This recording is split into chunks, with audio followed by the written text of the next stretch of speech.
చందమామ కథ. స్వయం కృషి విలువ. ఒక గ్రామంలో రామశర్మ, బంగారయ్య అనే ఇద్దరు స్నేహితులు ఉండేవారు. ఇద్దరూ పేదవారే. ఒకరోజు ఇద్దరూ కలిసి ఆలోచించుకొని ధనం సంపాదించడానికి తమ గ్రామం నుంచి బయలుదేరారు. చాలా దూరం ప్రయాణం చేసి అలసిపోయి వారు ఒక ముని ఆశ్రమం ముందు చతికిల పడ్డారు. ముని వారి సంగతి అంతా అడిగి తెలుసుకొని ఇలా అన్నాడు: నాయనలారా, నేను ఎంతో కష్టపడి ఎన్నో విద్యలు సాధించాను. మీలో ఒకడు బ్రాహ్మణుడు. బ్రాహ్మణుడికి ధనం మీద వ్యామోహం తగదు. జ్ఞానం సంపాదించి దాన్ని 10 మందికి పంచి ఇచ్చి పేరు ప్రఖ్యాతలు తెచ్చుకుంటే బ్రాహ్మణ జన్మ సార్థకం అవుతుంది. రెండవ వాడు వైశ్యుడు. కాబట్టి అతను వ్యాపార రహస్యాలన్నీ నా వద్ద నేర్చుకుని ధన సంపాదన చేయవచ్చు.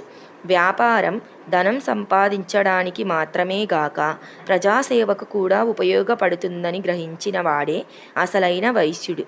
ముని సలహా ప్రకారం స్నేహితులిద్దరూ 3 సంవత్సరాల పాటు విద్యాభ్యాసం చేశారు. రామశర్మ అనేక శాస్త్రాలలో పాండిత్యం సంపాదించాడు. బంగారయ్య వ్యాపార రహస్యాలన్నీ తెలుసుకున్నాడు. ఈ జ్ఞానంతో రామశర్మ రాజుగారి వద్ద ఆస్థాన పండితుడు అయ్యాడు. బంగారయ్య వ్యాపారంలో అభివృద్ధి సాధించాడు. 4-5 సంవత్సరాలు గడవక ముందే ఇద్దరూ సంపన్నులయ్యారు. కాలం గడిచింది. రామశర్మకు కృష్ణశర్మ అనే కొడుకు కలిగాడు. కానీ ఆ కొడుకు గురించి రామశర్మకు బెంగ పట్టుకున్నది. వాడు చాలా పింకివాడు. వాడికి చదువు మీద ఏమాత్రం ఉత్సాహం లేదు. అస్తమానము ఆటలతోనూ అల్లరితోనూ కాలక్షేపం చేసేవాడు. తమ కొడుకు తనంతవాడు కావటానికి రామశర్మ చేసిన ప్రయత్నం కొంచెం కూడా ఫలించలేదు. ఇంతలో ఒక వింత జరిగింది. రామశర్మ ఒకనాడు విద్యార్థులకు కొన్ని శ్లోకాలు బోధిస్తున్నాడు. అవి చాలా కఠినమైన శ్లోకాలు కావడం చేత విద్యార్థులు వాటిని గ్రహించలేకుండా ఉన్నారు. చెప్పినది చెప్పి నోరు నొప్పి పుట్టి రామశర్మ కాసేపు విశ్రాంతి తీసుకుందామని లోపలికి వెళ్ళాడు. తండ్రి శిష్యులకు పాఠం చెప్పడానికి పడుతున్న శ్రమ కృష్ణశర్మ గమనిస్తూనే ఉన్నాడు. తండ్రి లోపలికి వెళ్ళగానే అతడు వచ్చి తండ్రి కూర్చునే ఆసనం మీద కూర్చుని తానే పాఠం చెప్పడం మొదలుపెట్టాడు. చిత్రం ఏమిటంటే, రామశర్మ నోట వింటే అర్థం కాని శ్లోకాలు కృష్ణశర్మ నోట వింటూ ఉంటే విద్యార్థులకు మరింత తేలికగా అర్థమయ్యాయి.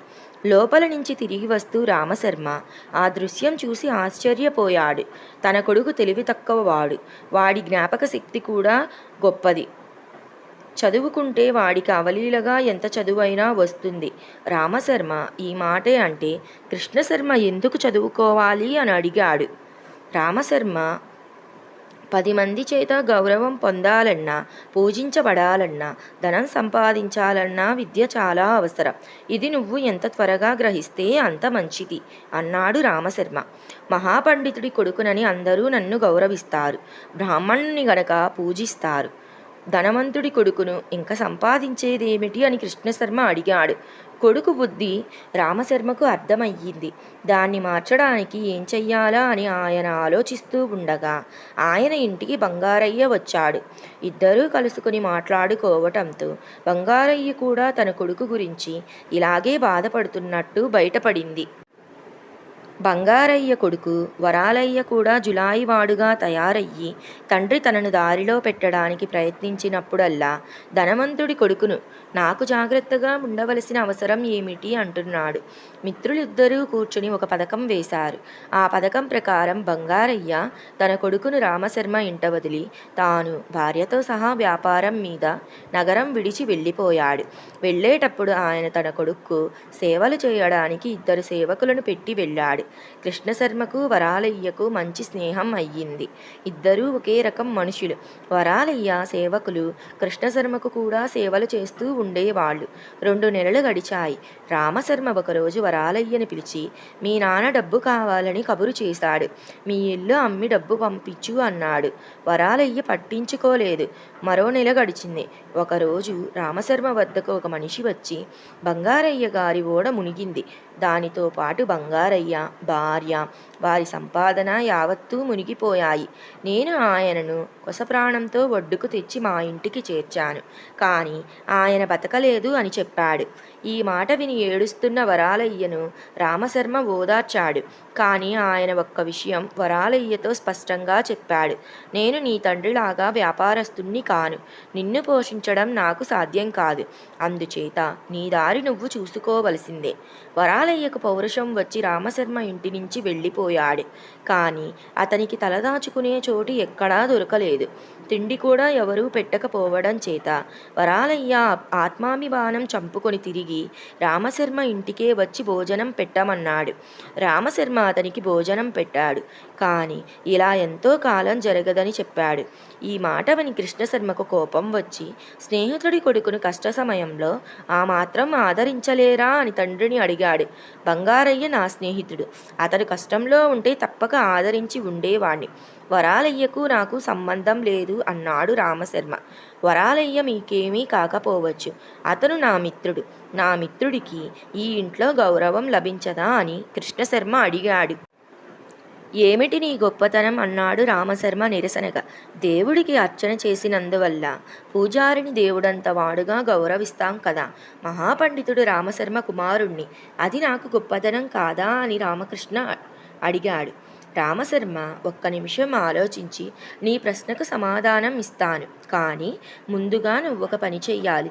నీకు వరాలయ్యకు సేవలు చేసిన 2 సేవకులను పిలిచి వాళ్ల చేత వరాలయ్యకు 2 రోజుల పాటు సేవలు చేయించు అన్నాడు. కృష్ణశర్మ ఎంతో ఉత్సాహంగా వెళ్ళాడు. వాళ్ళు ఇదివరలో ఒక్క పైసా అడగకుండా సమస్త సేవలు చేసిన వాళ్ళు. కానీ ఇప్పుడు వరాలయ్యను గురించి నిర్లక్ష్యంగా మాట్లాడి అటువంటి దరిద్రుడికి సేవలు చెయ్యము అని చెప్పేశారు. వాళ్ల సమాధానానికి ఆశ్చర్యపోయి కృష్ణశర్మ తిరిగి వచ్చి తన తండ్రికి జరిగినది చెప్పాడు. రామశర్మ నవ్వి వాళ్ళు సరిగ్గానే చెప్పారు. వరాలయ్యకు వ్యక్తిత్వం లేదు. అతను తండ్రి నీడలో ఉన్నంత కాలము తండ్రి డబ్బు అతనికి రక్ష అయ్యింది. ఆ డబ్బు పోగానే అతను సామాన్యుడు అయ్యాడు. రేపు నీ గతి అంతే అవుతుంది. నా పాండిత్యం ద్వారా నువ్వు గౌరవం పొందుతున్నావు. నా ఆస్తి ఆ పాండిత్యమే. అది నీకు సంక్రమించకపోతే నీ పని అంతే కదా. స్వయం కృషి వల్ల ఆర్జించినదే శాశ్వతం. వ్యాపార రహస్యాలు తెలియనివాడు వైశ్యుడు కాడు. విద్య లేనివాడు బ్రాహ్మణుడు కాడు అన్నాడు. స్వయం కృషి అవసరమే. అందుకే మీరు మీ స్నేహితుడికి చేయగల సహాయం నేను నా స్నేహితుడికి చెయ్యలేకుండా ఉన్నాను. ఇప్పుడు ఏం చెయ్యాలి అని కృష్ణశర్మ అడిగాడు. నువ్వు నీ స్నేహితుడు నేను చెప్పిన చోటికి వెళ్ళి కొన్ని ఏళ్లపాటు విద్యాభ్యాసం చెయ్యండి అని రామశర్మ తాము విద్యాభ్యాసం చేసిన ముని ఆశ్రమం గురించి చెప్పాడు. కృష్ణశర్మ వరాలయ్య 2 సంవత్సరాల పాటు ముని ఆశ్రమంలో విద్యాభ్యాసం చేసి తిరిగి వచ్చారు. వరాలయ్య తండ్రి జీవించి ఉండడమే గాక తన ఆస్తిని వ్యాపారంలో రెట్టింపు చేశాడు. తమను మార్చడానికి రామశర్మ బంగారయ్య కలిసిన పన్నాగమే ఇది అని వాళ్ళు తెలుసుకున్నారు.